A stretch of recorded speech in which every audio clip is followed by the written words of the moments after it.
আসসালামু আলাইকুম এভরিওয়ান, নিয়ে আসলাম তোমাদের জন্য নতুন আরেকটি গল্প। আজকের গল্পের নাম হচ্ছে বোনের মৃত্যু। ভিডিওটা যদি ইউটিউব চ্যানেল থেকে দেখে থাকো তাহলে অবশ্যই চ্যানেলটা সাবস্ক্রাইব করে দিবা, আর যদি ফেসবুক পেজ থেকে দেখে থাকো তাহলে পেজটা অবশ্যই ফলো করে দিবা। তো চলো বেশি কথা না বলে গল্প শুরু করা যাক। তোর বোনকে আমার কাছে বিক্রি করে দে। আমি বললাম বেস্ট ফ্রেন্ডের পরিচয় দিলি? ফাহিম বলল, যখন শুনবি তুই তোর বোনকে ধর্ষণ করেছিস তখন সহ্য করতে পারবি তো? আমি বললাম, এতটা নিচে নেমে যাবি আমি ভাবতেও পারি নাই। ফাহিম বলল, তোর ভাবনাতে আমার কিছু আসে যায় না। আমি বললাম, আমার বোনকে ছেড়ে দে। ফাহিম বলল, তোর সামনে তোর বোনকে আজকে আমি ধর্ষণ করব। আমি বললাম, প্লিজ ফাহিম, তুই আমার সাথে যা ইচ্ছা কর, তবুও আমার বোনকে ছেড়ে দে। ফাহিম বলল, তোর সাথে বন্ধুত্ব করার যে একটা কারণ আছে। আমি বললাম, আমি যদি জানতাম কখনো তোকে আমার বেস্ট ফ্রেন্ড করতাম না। ফাহিম বলল, সত্যি তোর বোন অনেক সুন্দর, আজকে অনেক মজা হবে। আমি বললাম, ফাহিম, তুই আমার আম্মুর হাতে খাবার খেলি, আমার আপন ভাইয়ের মতো আমি তোকে দেখি, আর আজকে তুই আমার বোনকে ধর্ষণ করার ফাঁদ পেতেছিস। ফাহিম বলল, তোর সাথে ফ্রেন্ডশিপ করার এটাই কারণ ছিল। আমি বললাম, আজকে তোর কথা শুনে আমার খুব খারাপ লাগছে। ফাহিম বলল, লাগলে আমার কি? আমি বললাম, আমি মানুষ চিনতে ভুল করেছি রে। ফাহিম হাসতে হাসতে বলল, বিশ্বাস কর, তোর বোনের সৌন্দর্য দেখে আমি লোভে পড়ে গেছি। আমি বললাম, এসব দেখার আগে তুই আমাকে মেরে ফেল। ফাহিম বলল, সেটা তো হবে না। আমি বললাম, তোর কাছে আমার বোনের জান ভিক্ষা চাই, ছেড়ে দে ওকে। ফাহিম বলল, মাফ করিস বন্ধু, এটা পারবো না। আমি বললাম, ও মাত্র ক্লাস 10-এ পড়ে, পিচ্চি একটা মেয়ে। ফাহিম বলল, ছোট মেয়েদের খেতে অনেক মজা হয়, জানিস না তুই? আমি বললাম, প্লিজ ফাহিম, শেষবারের মতো একটা অনুরোধ করলাম, তুই এটা রাখ, তোর কাছে আর কিছুই চাইবো না আমি। ফাহিম বলল, আমার কাছে কিছু চাইবার ক্ষমতা নাই তোর, আমি তোর কিছুই হই না। আমি বললাম, এতদিন তাহলে কি ছিলি আমার? ফাহিম বলল, তোর বোনকে কিভাবে নির্জনে আনা যায় তার চিন্তা ভাবনা করতাম সব সময়। তোর মা তো তোর বোনকে সবসময় নজর এড়াতেই দিত না। আমি বললাম, তাহলে তোর মোট কথা ওকে তুই ছাড়বি না?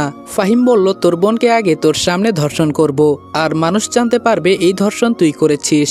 আমি বললাম, সময় এবং নদীর স্রোত কারোর জন্য অপেক্ষা করে না, একটা প্রবাদ বাক্য আছে জানিস? ফাহিম বলল, আরে তুই আবার আমাকে কি করবি? তোর শরীরে তো এক ফোঁটাও রাগ নাই। আচ্ছা, তোর বোনকে আমি ধর্ষণ করব, এরপরেও কি তোর রাগ হয় না? আমি বললাম, তোর মতো আমি নেমহারামি না, আমার মা বাবা আমাকে ছোট থেকে শিক্ষা দিয়ে তুলেছে। লোহার রডটা দিয়ে আমার মাথায় একটা আঘাত করলো, মাথা ফেটে রক্ত আসছে এখন। ফাহিম বলল, কিরে শালা, এরপরেও তোর কি একটুও রাগ হয় না আমার উপর? আমি বললাম, এক কাজ কর, তুই আমাকে মেরে ফেল। ফাহিম বলল, এটা করা যাবে না, একটু পর তো তোর সামনে তোর বোনকে ধর্ষণ করব, আর সেটা তুই দেখবি না, এটা কি কখনো হতে পারে? আমি বললাম, তোর বোনকে আমি নিজের বোনের মতো দেখতাম, আর তুই আজকে বেস্ট ফ্রেন্ডের দোহাই দিয়ে আমার সাথে বিশ্বাসঘাতকতা করলি। ফাহিম বলল, মনে কর আমি মির্জাফর। আমি বললাম, তার থেকে তুই আরো নিকৃষ্ট, আমিও ইচ্ছে করলে তোর বোনকে বাজে নজরে দেখতে পারতাম। রডটা দিয়ে আবার আমাকে ইচ্ছামতো মারতে লাগলো। তোর তো সাহস কম না, একদম আমার বোনকে বাজে নজরে দেখবি না। আমি বললাম, টাকা আর ক্ষমতার পাওয়ার দেখিয়ে আজকে তুই আমার সাথে যেটা করলি এটা আমার মনে থাকবে। ফাহিম বলল, ওহ তাই নাকি? বাবু তো রেগে যাচ্ছে। কই, আমি তো দেখতে পারছি তুই হাসছিস। পাশে থাকা একটা লোক বলল, হ্যাঁ বস, আপনি ঠিকই বলছেন, শালা একটা মগা। এটা শুনে সবাই হাসাহাসি করতে লাগলো। ফাহিম বলল, এই তোরা ওর বোনকে নিয়ে আয়, আজকে আমি অনেক খুশি। আমি বললাম, তুই আমার বোনের সাথে এমন করতে পারিস না ফাহিম, আমি তোর পা ধরে বলছি। ফাহিম বলল, আমার ভেতরে কোনো মায়া দয়া নাই, তাছাড়া এতদিনের সাধনা আমার। এই তোরা ওর হাত পা ভালো করে বেঁধে ফেল, যাতে নড়াচড়া করতে না পারে। আমার চোখ থেকে টপ টপ করে পানি পড়ছে। আমি বললাম, তোকে নিজের ভাইয়ের থেকে আমি কম ভালোবাসি নাই, আর আজকে তুই আমার বোনের সাথে বাজে বিহেভ করছিস। ফাহিম বলল, দেখ রনি, তোকে আমি বুঝিয়ে বলি। আমি বললাম, আর কি বোঝাতে চাস তুই আমাকে? ফাহিম বলল, প্রত্যেকটা বিষয়ের পেছনে একটা কারণ থাকে। আমি বললাম, তোর মতো মানুষরূপী কুত্তা যেন কারো ঘরে না জন্মায়। ফাহিম হেসে বলল, দেখ তোর বোনকে কি সুন্দর লাগছে, ওকে সাজিয়ে আনা হয়েছে, কথা বলবি ওর সাথে? এই ওর মুখের বাঁধন খুলে দে। মাহি বলল, ভাইয়া তুই কাকে ঘরে এনে জায়গা দিলি? তোর মতো ওকেও আমি নিজের ভাই মনে করতাম, আর আজকে ও এটার সুযোগ নিল। ফাহিম বলল, এসব ইমোশনাল কথা আমার সামনে বলবি না। আমি বললাম, মাফ করে দিস বোন আমাকে, আমি তোকে বাঁচাতে পারি নাই। মাহি বলল, দেখ ফাহিম, তুই আমার নিজের ভাইয়ের মতো, আমার দিকে তাকিয়ে দেখ, আমি না তোর বোনের মতো? তোরও তো একটা বোন আছে, প্লিজ আমাকে ছেড়ে দে, আমার একটা ভবিষ্যৎ আছে। আজকে তুই আমার ইজ্জতের উপর হাত দিলে আমি কি নিয়ে বাঁচবো? ফাহিম বলল, এত সাধনার পর আমি তোকে পেয়েছি, তুই নিজে রেডি হবি নাকি আমাকে সব টেনে খুলতে হবে? আমি বললাম, ফাহিম তুই যা বলবি আমি তাই করব, প্লিজ তবুও আমার বোনকে ছেড়ে দে। ফাহিম বলল, একটা কুকুরের সামনে একটা মাংসের হাড্ডি রাখা হলো, সে যেভাবেই হোক যে কোনো কিছুর বিনিময়ে হলেও এটা নিয়ে ছাড়বে, বুঝতে পারলি তো? আমি বললাম, তুই যে মানুষরূপী কুকুর তার প্রমাণ দিলি তুই। এটা বলতেই ফাহিমের লোক এসে আমাকে মারতে লাগলো। মাহি বলল, প্লিজ আমার ভাইকে মারিস না, যা করার আমার সাথে কর। ফাহিম বলল, এই তো লাইনে এসেছিস, এই তোরা সবাই বের হয়ে যা। ফাহিমের কথা শুনে সবাই চলে গেল। ফাহিম বলল, রনি তোর কি এখনো আমার উপরে রাগ হয় না? আমি বললাম, আমি এত কিছু জানি না, তুই আমার বোনকে মাফ করে দে। আমি পতিতা পল্লীতে গিয়ে তুই যাকেই পছন্দ করবি আমি তাকেই এনে দিব। ফাহিম বলল, হবে না রে। ফাহিম মাহির কাপড় টেনে খুলে ফেলেছে। আমি চোখ বন্ধ করে আছি। মাহি বলল, ভাইয়া শেষবারের মতো একটা কথা বলি, তুই খুব ভালো, কারো উপরে তুই কোনোদিন রাগ করিস না। আজকে তোর বোনকে ধর্ষণ করছে আর তুই এভাবে তাকিয়ে তাকিয়ে দেখছিস। আমি থুতু দেই এমন ভাইয়ের মুখে যে নিজের বোনকে বাঁচাতে পারে না। আমার চোখ দিয়ে পানি পড়ছে, কিছুই করার নেই আমার। কি করব আমি? আমার হাত পা বেঁধে রেখেছে। আসলে এটাই সত্যি, আমি কোনোদিন কারো উপর রাগ করতে পারি না। ফাহিম আমার সামনে আমার বোনকে ইচ্ছে মতো ছিঁড়ে খাচ্ছে আর আমি চোখ বুজে আছি। আসলে আমি একটা কাপুরুষ, নিজের বোনের ইজ্জত নিয়ে আমার বেস্ট ফ্রেন্ড খেলা করছে আর আমি ছি। এখন কান্না করা ছাড়া আমার কোনো উপায় নেই। অনেকক্ষণ পর ফাহিম বলল, চোখ খুলে নে, আমার কাজ শেষ। মাহি কাপড় পরতে পরতে বলল, আমার দুইটা ভাই ছিল, আজকে থেকে সবাইকে এখানে কবর দিয়ে গেলাম। আমি মরলে আমাকে মাটি দেওয়ার জন্য তোরা কেউ যাবি না। এখনো কি তোর কাজ শেষ হয় নাই? এখন কি আমাকে ছাড়বি? আর এই অসহায় ছেলেটাকে ছেড়ে দে। ফাহিম বলল, এই ওর হাত পা খুলে দে। আচ্ছা, এখন তো তোর হাত পা খুলে দেওয়া হলো, তোর বোনকে তোর চোখের সামনে ধর্ষণ করলাম, তুই আমাকে মারবি না? আমি কোনো কথা বলতে পারছি না, আমার চোখ দিয়ে পানি পড়ছে। ফাহিম বলল, আসলে তুই একটা কাপুরুষ। মাহি বলল, আমি বেঁচে থাকতে তুই শান্তিতে বাঁচতে পারবি না, এটা মনে রাখিস। আমার ভাই তো আমাকে আর বাঁচাতে পারলো না। ফাহিম বলল, সকাল হতেই শুনবি তোর ভাই তোকে ধর্ষণ করেছে। মাহি কান্না করতে করতে বলল, এটাই দেখার বাকি ছিল, দেখ তুই আমার শরীরের কি অবস্থা করেছিস। এটা বলেই মাহি দৌড়ে চলে গেল। আমি বললাম, ফাহিম তোকে শেষবারের মতো একবার জড়িয়ে ধরতে পারি? ফাহিম বলল, তোর বোনের ছোঁয়া আছে আমার শরীরে, এজন্য ধরতে চাস বুঝি? সবাই হাসতে লাগলো। আমি বললাম, জানিস আমি সবসময় একটা কথা বলি, সময় সবারই একদিন আসবে। ফাহিম বলল, তুই মরলেও তোরটা আসবে না রে। আমি বললাম, আসি, ভালো থাকিস। ফাহিম বলল, তোকে বলতে হবে না। আমি বললাম, টাকার পাওয়ার মানুষের সবসময় থাকে না। ফাহিম বলল, সবসময় থাকবে আমার, আর বেশি কথা বলবি না, এখান থেকে চলে যা। আমি কোনো কথা না বলে বাসার দিকে হাঁটতে লাগলাম।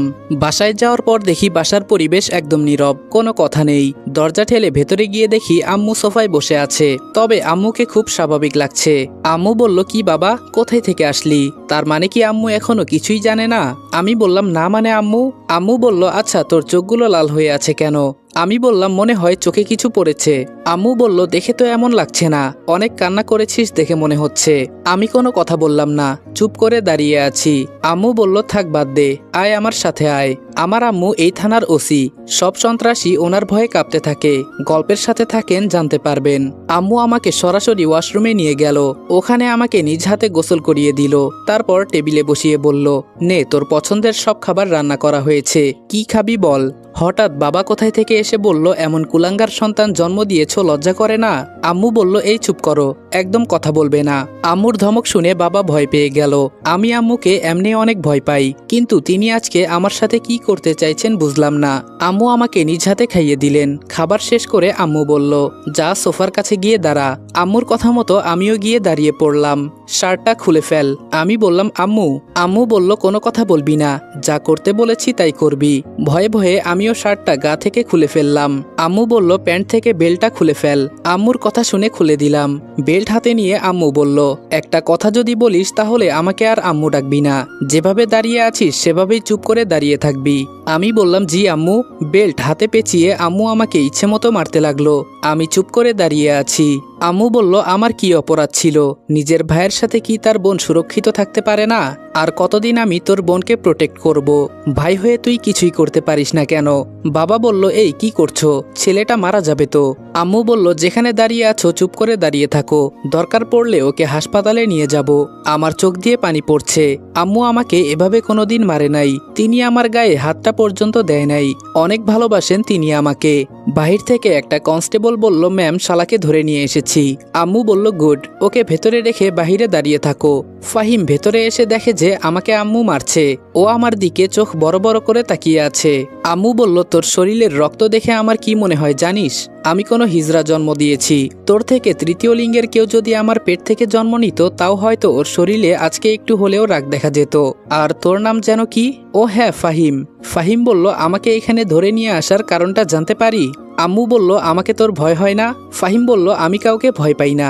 আম্মু বলল, ওহ তাই নাকি? আমাকে যদি ভয় না পাস তাহলে আমার ছেলে সেজে অভিনয় করলি কেন? এই হাত দিয়ে তোকে খাবার খাইয়ে দিয়েছি, মনে আছে তোর? ফাহিম চুপ করে দাঁড়িয়ে আছে। আম্মু বলল, তোকে আমি নিজের ছেলের মতো দেখতাম, আর তুই আমার ঘরে আগুন দিলি। ফাহিম বলল, আমার শেষ একটা ইচ্ছা ছিল, যে করেই হোক আপনার মেয়েকে আমি বিছানায় নিয়ে যাব। সেটা পেয়ে গেছি। এখন যদি আমাকে মেরে ফেলেন তবে আমার বাবা আপনাকে ছাড়বে না, এটা মনে রাখিয়েন। আম্মু বলল, এতদিন ধরে আমি এক থানায় ওসি আছি, এখানকার সবাই আমার ভয়ে কাঁপতে থাকে। খুব সাহস নিয়ে তুই কথা বলিস দেখছি। ফাহিম বলল, সবাই ভয় পেলেও আমি ভয় পাই না আপনাকে, আমার বাবাও ভয় পায় না। আম্মু বলল, তোর বাবা যেন এই শহরের কি? ও মনে পড়েছে, তিনি এখানকার এমপির ডান হাত, তাই না? ফাহিম বলল, আপনার এসব ফালতু কথা শোনার আমার সময় নাই, আমাকে মারলে মেরে দিন। আম্মু বলল, এভাবে তোকে মেরে কোনো মজা পাওয়া যাবে না, এক কাজ করা যাক। বাবাকে উদ্দেশ্য করে বলল, ঘর থেকে লম্বা রডটা নিয়ে এসো। বাবা বলল, কি করতে চাও তুমি? আম্মু বলল, এত কথা শোনার আমার সময় নাই, যেটা বলেছি সেটা করো। বাবা আম্মুর কথা মতো ঘর থেকে রডটা এনে আম্মুর হাতে দিল। আম্মু বলল, মাহি, এই মাহি। মাহি রুম থেকে বাহিরে আসলো। আম্মু বলল, তুই কি ওকে বিয়ে করতে চাস? যদি বলিস আমি সব তৈরি করব। মাহি বলল, না আম্মু, আমি ওর মতো রাস্তার কুকুরকে বিয়ে করব না। আম্মু বলল, ওর নাকি মরার খুব শখ, কি করি বলতো? মাহি বলল, ওকে আমাদের ঘরে ছেড়ে দাও, কুকুরের মতো ওকে আমাদের বাসার সবাই ব্যবহার করবে। ফাহিম বলল, আমি যদি এখান থেকে বের হতে পারি তোদের কাউকে ছাড়বো না। সাথে সাথে মাহি লাথি দিয়ে ফাহিমকে ফেলে দিল। মাহি বলল, গলা থেকে মাথা আলাদা করে ফেলবো। কাপুরুষ কোথাকার, তোর তো লজ্জা থাকা উচিত। শোন, জোর করে সবকিছু করা যায়, কিন্তু তাই বলে সে পুরুষ হয়ে যায় না, কাপুরুষই থেকে যায় সারা জীবন। ফাহিম বলল, তোর ভাই তো তোকে বাঁচাতে পারলো না। আম্মু আমার দিকে তাকিয়ে বলল, ও থাকলেই কি আর না থাকলেই কি, মেয়ে তো আমার একটাই, এখন রডটা হাতে নে তুই। ফাহিম বলল, কি? আম্মু বলল, যা বলছি তাই কর, কথা শুনলে তোর মঙ্গল হবে, না হলে তোকে কি যে করব আমি এটা বলতে পারি না। ফাহিম রডটা হাতে নিল। আম্মু বলল, সামনে দাঁড়িয়ে থাকা ছেলেটাকে মার। ফাহিম আমার দিকে একবার তাকিয়ে রডটা দিয়ে আমাকে ইচ্ছে মতো মারতে লাগলো। এক একটা রডের আঘাতে আমার শরীর জ্বলতে লাগলো, মনে হচ্ছে যেন ভেতরের সব হাড্ডি ভেঙে যাচ্ছে। সত্যি আমি অনেক বড় অপরাধ করে ফেলেছি। চুপ করে দাঁড়িয়ে কান্না করছি। আম্মু বলল, অনেক হয়েছে, এখন বন্ধ কর। ফাহিম বলল, যে অপরাধ করেছে তাকে কি মারবেন না? আম্মু বলল, তোর ভেতরে সত্যি অনেক সাহস আছে, না হলে এরপরেও আমার সাথে এভাবে কথা বলতি না। মাহি বলল, আম্মু তুমি এরপরেও ওর তারিফ করছো? আম্মু একটা হাসি দিয়ে বলল, রাগ করিস কেন মা, নিজেকে তোর মতো তৈরি করতে পারবি না? তোর সুরক্ষা তুই কি নিজে করতে পারবি না? মাহি বলল, আম্মু আর আমাকে নিয়ে তোমার চিন্তা করতে হবে না, এসব কুকুর কিভাবে হ্যান্ডেল করতে হয় সব আমার জানা আছে। আম্মু বলল, কি রে, কই তোরা? এটা বলার সাথে সাথে তিনজন বডি বিল্ডার এসে আম্মুর সামনে দাঁড়ালো। মাহি বলল, এরা এখানে কেন আম্মু? আম্মু বলল, অনেক টাকা দিয়ে ওদেরকে 1 মাসের জন্য কিনে এনেছি। মাহি বলল, কিন্তু কেন? আম্মু বলল, ওরা টাকার জন্য সব করতে পারে, এমনকি মানুষকেও খুন করতে পারে। আর কাজী সাহেব, এত দেরি করলেন কেন আপনি? কাজী বলল, আর বলিয়েন না, গাড়ি পাওয়া যায় না এমন সময়। আম্মু বলল, ওহ আজকে তো আবার এমপি নির্বাচন, আমি তো ভুলেই গেছি। যাক, সেসব কথা বাদ দেই। এই তিনজন বডি বিল্ডার আর এই ছেলেটার বিয়ে পড়িয়ে দেন। এবার মনে হয় ফাহিম কিছু বুঝতে পারলো। ও এত বড় একটা শখ খাবে হয়তো ভাবতেও পারে নাই। সাথে সাথে ফাহিম বলল, আসসালামু আলাইকুম এভরিওয়ান। বোনের মৃত্যু গল্পের প্রথম পর্ব এখানেই শেষ করলাম। আর প্রথম পার্টে এমন কাহিনী দেখে বাজে কমেন্ট করার কিছু নাই। গল্পের সাথে থাকলে আস্তে আস্তে সবকিছুই জানতে পারবেন। আর আশা করি গল্পটা আপনাদের সবার অনেকটাই ভালো লাগবে। তো দেখা হচ্ছে নেক্সট ভিডিওতে। ততক্ষণ ভালো থাকবা, সুস্থ থাকবা। আল্লাহ হাফেজ।